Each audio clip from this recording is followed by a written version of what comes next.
সুপ্রিয় শিক্ষার্থী বন্ধুরা, তোমরা কেমন আছো? নিশ্চয়ই ভালো আছো। আমিও তোমাদের দোয়ায় ভালো আছি। ফিরোজ মিয়া সরকারি কলেজের অনলাইন ক্লাসে তোমাদের সবাইকে স্বাগত জানাচ্ছি। আমি সমরেন্দ্র পাল সমর, প্রভাষক, তথ্য ও যোগাযোগ প্রযুক্তি, ফিরোজ মিয়া সরকারি কলেজ, আশুগঞ্জ, ব্রাহ্মণবাড়িয়া। আজকে তোমাদের পড়াবো একাদশ শ্রেণীর তথ্য ও যোগাযোগ প্রযুক্তি দ্বিতীয় অধ্যায় কমিউনিকেশন সিস্টেমস ও নেটওয়ার্কিং। সুপ্রিয় শিক্ষার্থী বন্ধুরা, তোমরা নিশ্চয়ই টেলিভিশন দেখো, কিন্তু সার্ভার স্টেশন থেকে যখন টেলিভিশনে ডেটা সম্প্রচার করা হয় তখন সেটা কিন্তু শুধু একমুখী ডেটা যায়। টেলিভিশন থেকে কিন্তু সার্ভারে ডেটা ট্রান্সমিট করা যায় না। ঠিক একই রকম ভাবে রেডিও কিন্তু আমরা আমাদের জীবনের সাথে যেটা ওতপ্রোতভাবে জড়িয়ে আছে, মোবাইল, যেটা ছাড়া আমাদের একদিনও চলে না। সেই মোবাইল দিয়ে যখন আমরা একে অপরের সাথে কথা বলি তখন কিন্তু একই সাথে আমরা উভয়ের সাথে কথা বলতে পারি, অর্থাৎ একই সময়ে ডেটা আদান প্রদান করা যাচ্ছে। কিন্তু তোমরা যে ছবিতে দেখতে পাচ্ছ ওয়াকি টকি, যেটা সার্জনরা ব্যবহার করে থাকেন, সেই ওয়াকি টকিতে কিন্তু একই সাথে উভয় ডেটা আদান প্রদান করতে পারে না। অর্থাৎ একজন যখন কথা বলে তখন অপরজন শুধু শুনতে পারে, তারপর তারা আরেকটা বাটন চাপ দিয়ে অপর ব্যক্তি কথা বললে আরেকজন শুধু শুনতে পারে। এইভাবে ডেটা আদান প্রদান করা যায়। তাহলে সুপ্রিয় শিক্ষার্থী বন্ধুরা, তোমরা এখান থেকে কি বুঝতে পারতেছো ছবিগুলো দেখে যে আমাদের আজকের টপিকস কি পড়ার? হ্যাঁ সুপ্রিয় শিক্ষার্থী বন্ধুরা, আমাদের আজকের পাঠ হচ্ছে ডেটা ট্রান্সমিশন মোড। তাহলে এই ডেটা ট্রান্সমিশন মোড পড়লে তোমরা কি কি শিখন ফল অর্জন করতে পারবে, অর্থাৎ কি কি পারদর্শিতা অর্জন করতে পারবে, চলো দেখে নিই। ডেটা কমিউনিকেশন মোড কি তা ব্যাখ্যা করতে পারবে, ডেটা কমিউনিকেশন মোডের ধরন সমূহ ব্যাখ্যা করতে পারবে, ডেটা কমিউনিকেশন মোডের ব্যবহারের ক্ষেত্র সমূহ ব্যাখ্যা করতে পারবে। তাহলে চলো বন্ধুরা, আমরা এখন পাঠ উপস্থাপনায় চলে যাই। প্রথমে আমরা যে জিনিসটি জানবো সেটি হচ্ছে ডেটা কমিউনিকেশনের ধারণা। কম্পিউটার বা অন্য কোনো যন্ত্রের মাধ্যমে তথ্যকে এক স্থান থেকে অন্য স্থানে বা এক ডিভাইস থেকে অন্য ডিভাইসে স্থানান্তরের প্রক্রিয়াই হচ্ছে ডেটা কমিউনিকেশন। অর্থাৎ একটি উৎস বা প্রেরক ও একটি রিসিভার বা প্রাপকের মধ্যে ডেটার স্থানান্তরই ডেটা কমিউনিকেশন হিসাবে পরিচিত।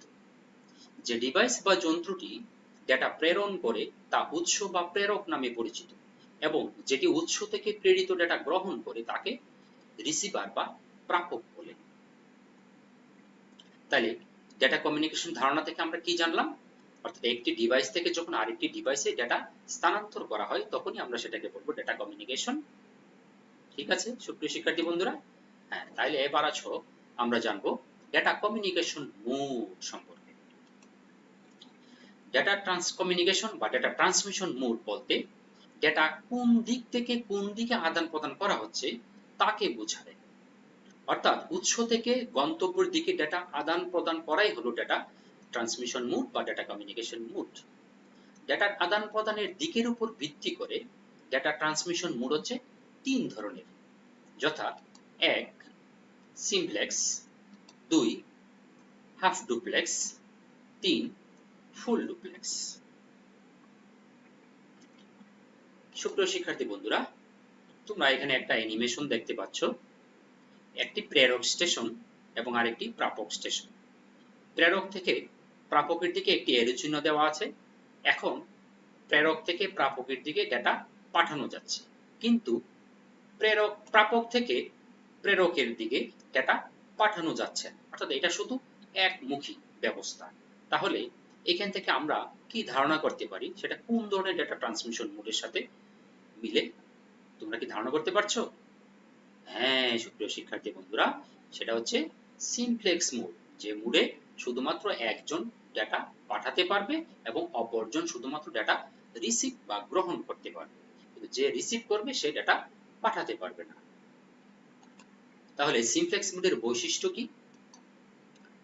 ডেটা শুধু একদিকেই প্রেরণ করা যায়। প্রেরক শুধু প্রাপকের কাছে ডেটা পাঠাতে পারে, কিন্তু প্রাপক প্রেরকের কাছে ডেটা পাঠাতে পারে না।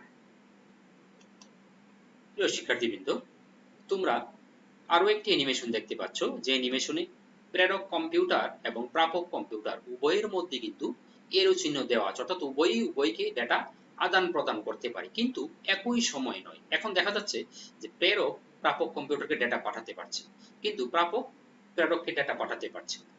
অর্থাৎ প্রেরকের যখন ডেটা পাঠানো শেষ হয়ে যাবে, তখনই শুধুমাত্র প্রাপক আবার প্রেরককে ডেটা পাঠাতে পারবে, কিন্তু এখন কিন্তু আবার প্রেরক প্রাপককে ডেটা পাঠাতে পারছে না।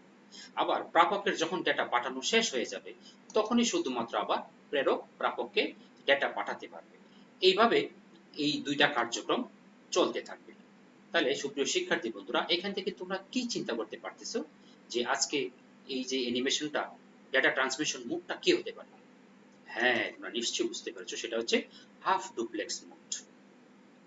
তাহলে হাফ ডুপ্লেক্স মোডে একটা ডিভাইস থেকে অপর একটি ডিভাইসে ডেটা আদান প্রদান করা যায়, উভয়ের সাথে ডেটা আদান প্রদান করা যায়, কিন্তু একই সময় সেটা সম্ভব নয়।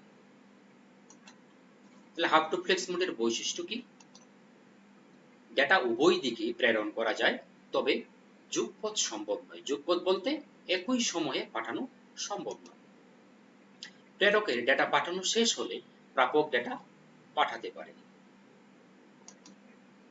প্রিয় শিক্ষার্থীবৃন্দ, তোমরা আরো একটি অ্যানিমেশন দেখতে পাচ্ছ, যে অ্যানিমেশনে প্রেরক কম্পিউটার এবং প্রাপক কম্পিউটার উভয়ের দিকে কিন্তু এরো চিহ্ন দেওয়া আছে, এবং উভয়কে কিন্তু দেখো একই সময়ে কিন্তু ডেটা তারা আদান প্রদান করতে পারছে, একই সময়ে আদান প্রদান করতে পারছে।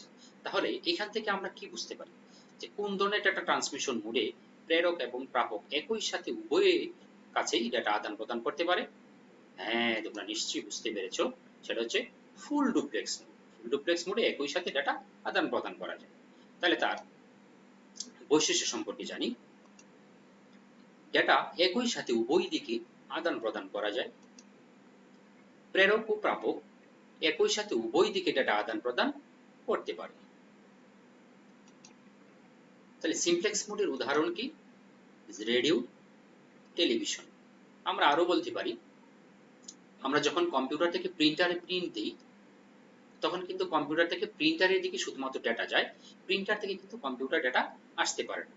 বা আমরা যখন কিবোর্ডে টাইপ করি, তখন কিবোর্ড থেকে সিপিইউতে বা প্রসেসরে ডেটা যায়, কিন্তু প্রসেসর বা সিপিইউ থেকে কিন্তু কিবোর্ডে ডেটা আসে না। সেটাও কিন্তু সিমপ্লেক্স মোডের উদাহরণ হতে পারে। আর half duplex mode walkie talkie, যেটা সার্জনরা ব্যবহার করে থাকে। Full duplex mode mobile, telephone. সুপ্রিয় শিক্ষার্থী বন্ধু, চলো এই সিমপ্লেক্স, হাফ ডুপ্লেক্স এবং ফুল ডুপ্লেক্স সম্পর্কে আমরা একটা ভিডিও দেখে আসি।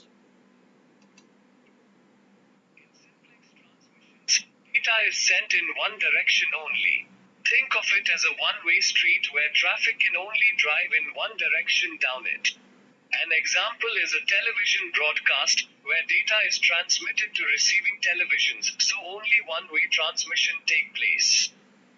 Another example of simplex transmission is data being sent from a computer to a printer. Here data is sending only one direction.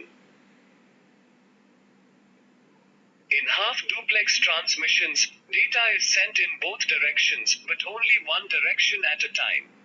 So if computer A is sending data to computer B has to wait until computer A is done before it can send data to computer A. So data flows in one direction at a time. An example of half-duplex is just like how walkie-talkies work. With walkie-talkies, a person has to press a button if they want to talk to transmit their voice to the other person. And while the button is pressed, information is only going in one direction, so they can't hear the other person while they're transmitting their voice. They would have to release the button in order to receive the other person's transmission.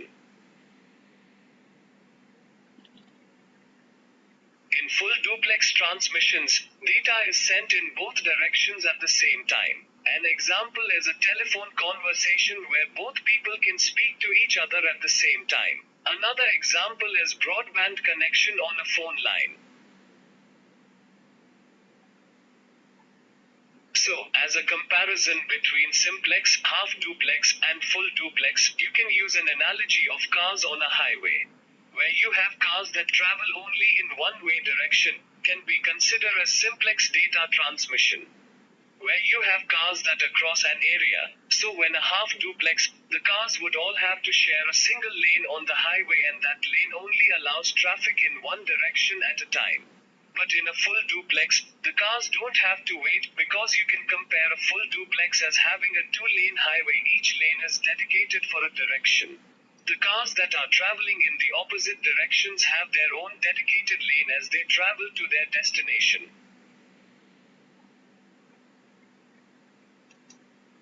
সুপ্রিয় শিক্ষার্থী বন্ধুরা, তাহলে আজকে আমরা কি কি শিখলাম চলো এক নজর দেখে নিই। ডেটা ট্রান্সমিশন মোডের সংজ্ঞা, ডেটা ট্রান্সমিশন মোডের প্রকারভেদ, সিমপ্লেক্স, হাফ ডুপ্লেক্স ও ফুল ডুপ্লেক্স মোডের বর্ণনা, সিমপ্লেক্স, হাফ ডুপ্লেক্স ও ফুল ডুপ্লেক্স মোডের বৈশিষ্ট্য। সুপ্রিয় শিক্ষার্থী বন্ধুরা, তাহলে তোমরা ঝটপট লিখে ফেলো বাড়ির কাজ। ডেটা ট্রান্সমিশন মোডগুলোর তুলনামূলক আলোচনা বিশ্লেষণ করো। এই কোভিড মহামারী যখন কমে আসবে, যখন কলেজ খুলবে, তখন তোমরা সেই বাড়ির কাজটা সুন্দর করে গুছিয়ে লিখে আমাকে কলেজে এনে দেখাবো। সেই পর্যন্ত সবাই ভালো থাকো, সুস্থ থাকো, সুন্দর থাকো। ধন্যবাদ সবাইকে।